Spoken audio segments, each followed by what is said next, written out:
Good day to you all. My name is Usman Jabrin from Nigeria, and together with my colleague, Mr. Engineer Hans, we're presenting a debate session titled, Should Researchers Be Required to Return Genetic Findings to Participants, or should return be optional based on study design and funding? And we are the negative team, so we'll be debating with the affirmative team. Introduction. What is genetics? So genetics is the branch of biology that's concerned with the study of inheritance. So genetics studies, in genetics, we study inheritance, and also which includes the interplay of genes, DNA variation, and their interaction with environmental factors. Now, what is genomics? Genomics is a study of genome.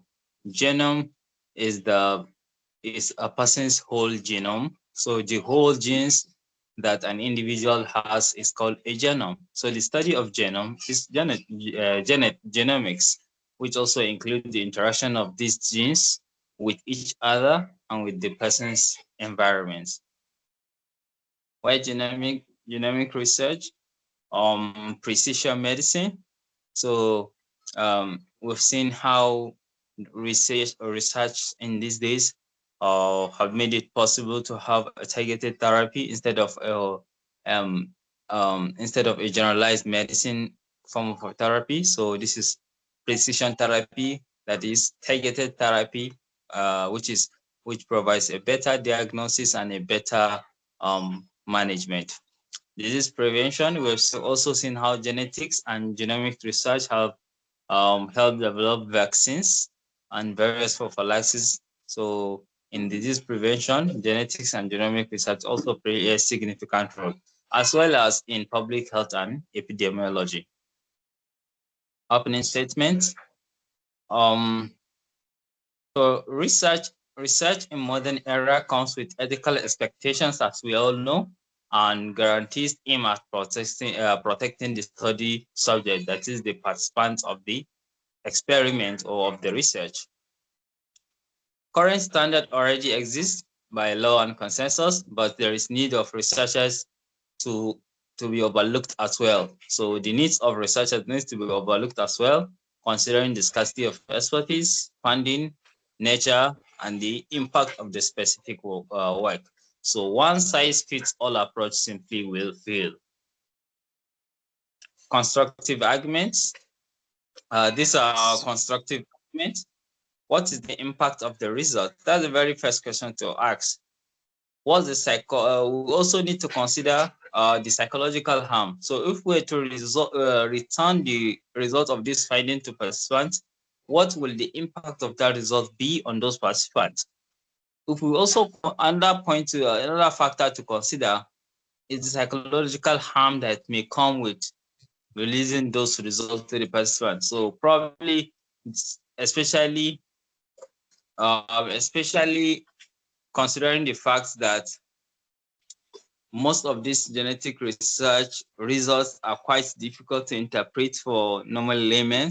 So seeing those results may cause some psychological harm to the participants. So with that, I don't think it's best to return the genetics result findings to the participants. The role of the research is very different from that of clinical work. So in clinical work, it is a personalized focus. So we are focused on the patient himself or herself. But in case of research, the public interest is at hand. So we also need to consider what's the public impact, what's the public impact of releasing these results. Resource limitation during study may hinder the returning of results to participants. As we all know, the grants that have been given to research are usually limited. So returning the results finding will be another burden on the research and the researchers. Impact of our regulations. So such requirements will be inhibitory to research and will cause researchers to avoid anything that may require them to return findings. Unequal access to research, only well-funded research can be done. Next slide, please.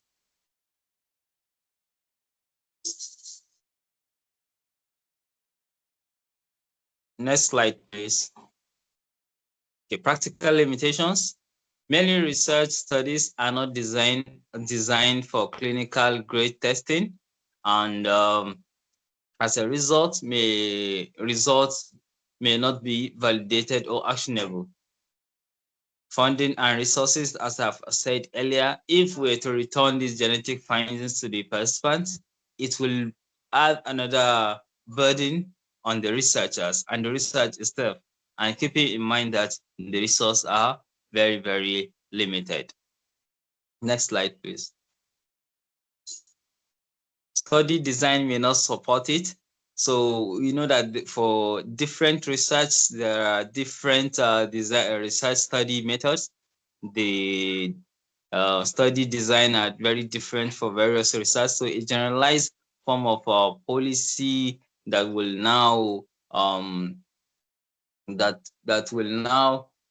be a requirement that researchers should return the genetic results findings will not be suitable for all the study designs. So that's another thing to be considered. Informed consent covers it. So we all know that for each and every research to be conducted, there is an informed consent that is being taken. So that enough is quite okay, and is very already it will build trust with the researchers and the participants. So returning genetic research findings may not be necessarily, especially in the context of research. Next slide, please. Legal and liability risks. Returning incorrect or misinterpreted findings could lead to legal challenges, and researchers are not always trained or equipped to handle clinical follow-up, as we all know. So at this juncture, I will hand over to the next speaker, my colleague, Mr. Rangina. Please take over. Thank you. Okay, thank you.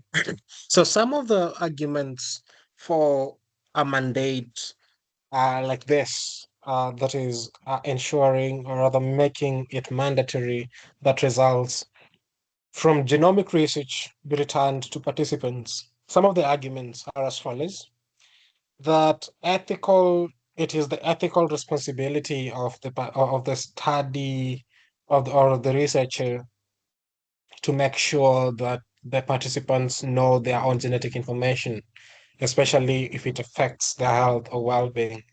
So the direct implication of this position is that the participants also have a right to opt out of knowing this information. And if we make it a mandatory that results have to be returned to the participants, then you remove that option from the participants. Again, clinical relevance is another point for mandated return of results. Some genetic findings can lead to life-saving preventive care or early treatment, and not returning results could result in missed opportunities for intervention. And again, we go back to the point earlier highlighted, that the role of researchers, especially in public health and epidemiology, is very different from that of clinicians or doctors. Researchers or epidemiologists are going to be diagnosing and treating the problems of a community or a population as a whole, while clinicians um, work with a patient directly. So, me, having this argument that, uh, or rather putting the role of the well-being of an individual patient on an epidemiologist or a researcher is very unfair and unnecessary. Also, yes, it's true. I mean, it's very obvious. It's very easy to see the reasoning for this. However, it should not really be the reason for us to find, or rather to have such a mandate. The third option, or rather the third argument, it's that such a move will build trust in research. That transparency strengthens public trust in science and encourages future participation.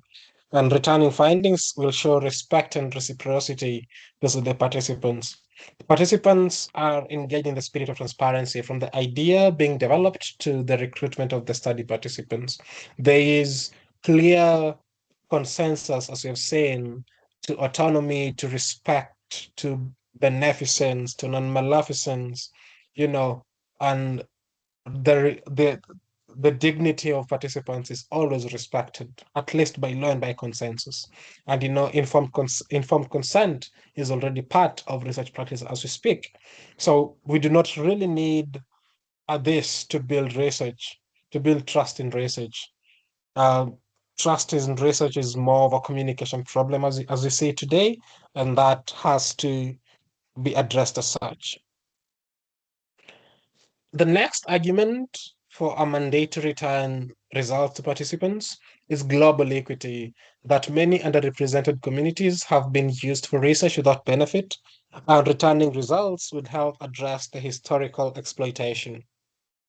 This is true to some extent. However, we need to look at benefits and global equity beyond returning results.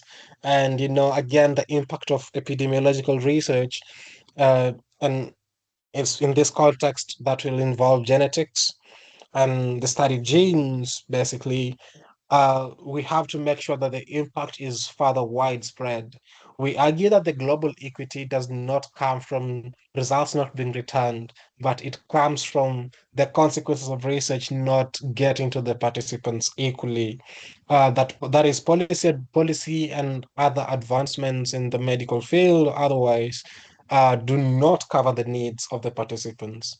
So again, it's very important that we look at these issues from that angle, and barely returning results will not address the issue of global equity. And again, we also have to take into consideration the results that may have psychological harm to the participants. Another argument for mandating return of results is policy trends. Growing ethical and legal support for returning actionable findings. The NIH-funded studies, for example, will require that results be returned. However, we argue that policy development needs to be objective and it needs to be rooted in fact and reality. And these realities include funding, expertise, and even the necessity for such an action. We cannot have policies being formulated in a reactionary manner or just because some jurisdiction has done it, and so that we follow suit. That is basically not to the benefit of anyone, neither the researcher, the clinicians, or the participants themselves. This approach also cheapens the policy making process. So, our closing statement for this basically is that while the return of genetic findings may seem ethically appealing, mandating it universally undermines the scientific integrity and feasibility of many studies. The research that we do in public health and epidemiology is often exploratory and not diagnostic, and requiring the return of findings, regardless of study design or funding capacity, will place undue burden on the researchers. And the challenges we have spoken of in this presentation will then arise. Instead, we should have it that return of results be optional, and it should be a carefully considered decision. It should be guided by the goals of the study, the nature of the findings, and the resources available, all of which can be determined by the researchers themselves to ensure that both ethical responsibility and scientific advancement will remain unbalanced. At this point, we are done arguing our case. And if you have any questions, I think you are going to be welcome to send them to our emails, as will be put in the description of this video. These are some of our references. I would suggest that we go read these papers. They have very good arguments in them, very nice insights that I think would be beneficial to everyone. Up to that point, I think thank you so much for taking your time to listen to what we have to say. Um, Goodbye.